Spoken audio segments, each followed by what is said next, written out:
Yeah, it's been an exciting day for us to have the opportunity to see the eclipse from here. Peggy, let's start with you. You were in the cupola with an HD video camera looking out at the limb of the Earth where the shadow appeared, capturing some spectacular video that we're going to replay here in a second. What were your thoughts and impressions as the station flew over the shadow of the Earth?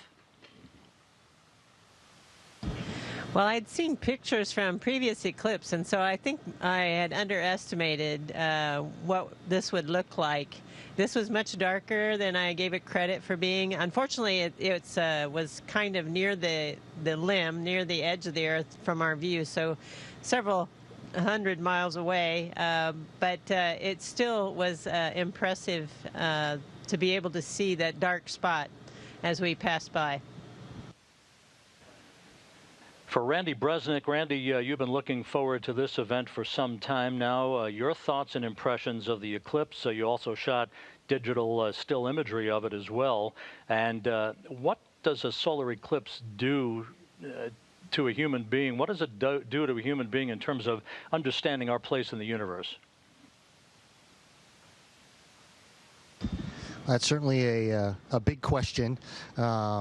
You look down at the size of the shadow, and we've gotten used to the scope and scale of what the Earth looks like from here, and just understanding how many people will be affected by that. And a friend of mine the other day, mentioned that, and it kind of really came to me, we were actually looking at it, was that just a few hundred years ago, human beings wouldn't have even known that the eclipse was coming. And so here you are looking up, and all of a sudden the sun is disappearing. And what are the thoughts for all of human existence, where everybody's looking up going, the gods must be angry at us, and now we have the ability not only to know it's coming, people are excited about it. We know people that travel to go be under the umbra, and making an event, a celestial event. And for us, being able to witness it from above was just really special, because it represents how far we've come with the technology we have. I mean, look, we're on the International Space Station, where we're doing, more than 250 different experiments, and working with an international team. Look at where we're at. And so I look forward to the next time we have a full eclipse. Maybe we'll be taking pictures from a lot farther away. For Jack Fisher, Jack, it's good to see you this afternoon. You sent a picture very early this morning of this raft of cameras that were laid out in the Destiny Lab, ready to rock and roll to capture every second of this unique event.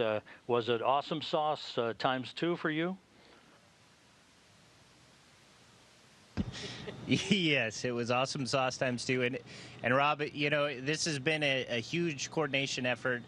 Comrade Randy has been in charge of planning where all of us would be, and a little orchestra of which window, which camera. So he did a great job with that. I was actually supposed to be taking off a window pane or a scratch pane right now, but due to the lighting and how we're going about it, we don't really need to. So I got lucky and got to join all these folks for the BAO event. It was, Peggy said she underestimated it. I definitely did. Just judging from the pictures, that spot was, a lot darker and a lot larger than I thought it would be. And, I kind of was sitting in the Russian segment at the window thinking, you remember snipe hunts?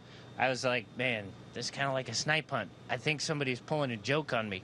And then all of a sudden, this huge black shadow was going across the Earth. So it was amazing, and it was cool to see from this vantage point. So absolutely awesome sauce ×3, Rob. Chocolate awesome sauce with a side of sun awesome sauce. I don't know. It was awesome, Rob. For Paulo, we do remember 6 years ago, May of 2011, when you departed the International Space Station on a Soyuz vehicle to come home from your last flight.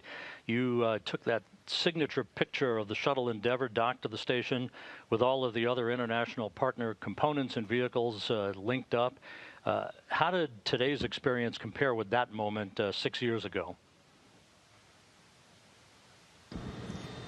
Well, 6 years ago, I was kind of alone there on the Soyuz capsule taking pictures. So through the rest of the team, Dmitry Kondratev was flying the Soyuz, and Katie Coleman was actually taking timing and telling me.